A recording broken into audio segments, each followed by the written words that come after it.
It's your Captain Falcons Creative coming at you with the Real Housewives of New Jersey, Season 14, Episode 11 Review. If you're new to this channel, welcome. Please like and subscribe. If you're returning, thank you so much for rocking with us. Let's get into what went down. So first you see Delolo getting a massage from Paulie. And you see Joe Gorga teaching his sons to cook, which is actually a really nice scene because that's a good life skill. And you see Tree and her dogs having a moment, and she forgets one of their names, which was funny.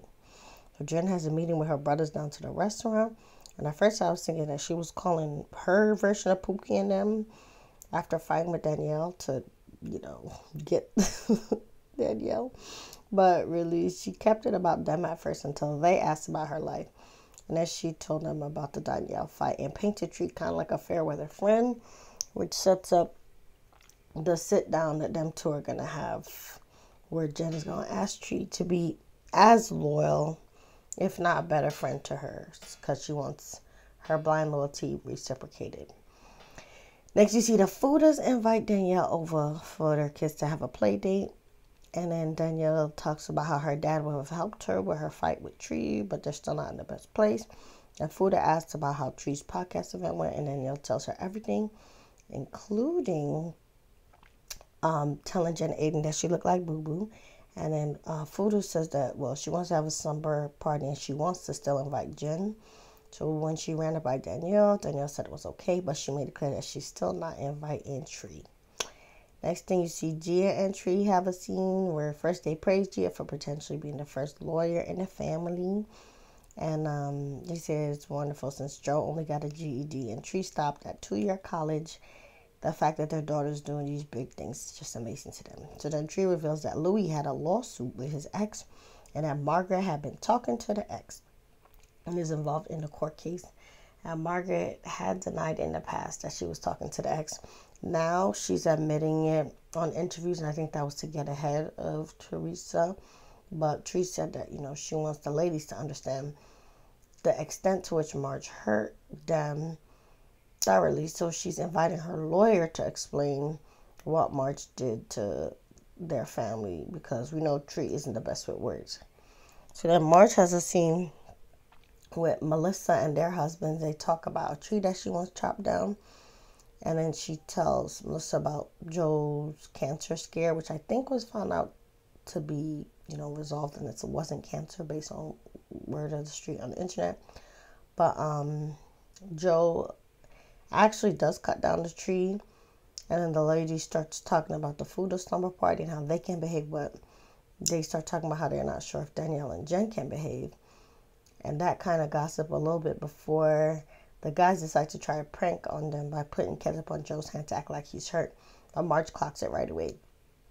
Delolo then goes to Jen Fester's house, and they talk about how Fester and the Gorgas partied at their kids' college. And I saw them doing shot skis. And again, I think Melissa's daughter is just starting at the school where Fester's daughter is, I think, a junior. So then Delolo mistakes Fester for her daughter in the picture because Fester began so svelte. And then Delolo explains that Tree is emotionally drained from the court case, so she don't really want to know about it, and both of them don't want to know about it because it seems like a lot of drama.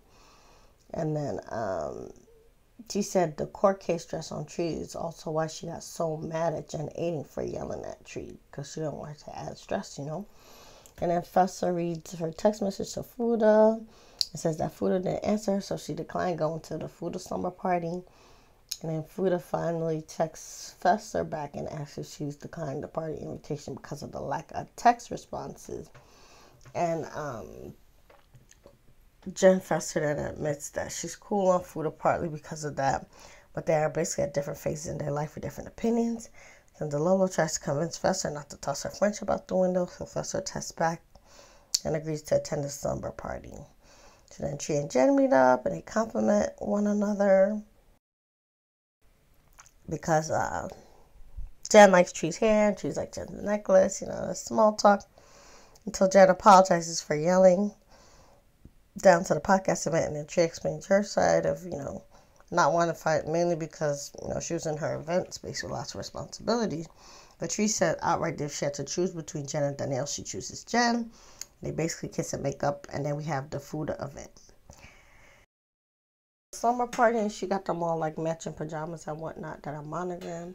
And the first big moment of the sleepover, which is not really a sleepover because Fuda wasn't allowing them to sleep, so it's a stay over, is that Fester and Fuda make up after Fuda explains how she wishes that Fester would have pulled her to the side and explained the situation about Gia and Tree to her, which was BS because she just wants a scapegoat. That's the Fudas just keep looking for scapegoats all season because, again, the baby mom would not have talked about them if they didn't drag her when they were doing the adoption storyline.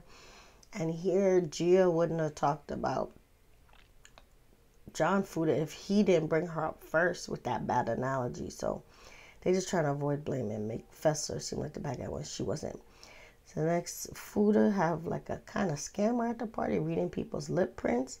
And Melissa asked if the lip filler would affect the reading since all of them have fake lips.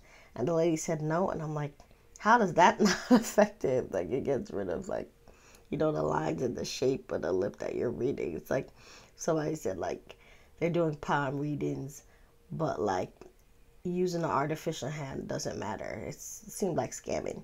So then Jen tells Jackie that she read her book and asked her if it's selling. And Jackie says that she thought it would be a New York Times bestseller by now, but it's going okay, getting a lot of press. And in her confessional, Jen kind of shades Jackie by saying that not everyone can be a New York Times bestseller like Teresa. So then Danielle brings a cake with like little wafer figures of each of the girls, but one of the wafers on the cake fell off, so it's like one of the people with brown hair on the cake don't really have their head attached to their body. And people were wondering if that part of the cake represented Jen Aiden. And Danielle said that she might have messed with the cake before, but then Jen Aiden says she's not even eating that cake. So it doesn't matter what Danielle did, and I don't blame Jen since they're not cool.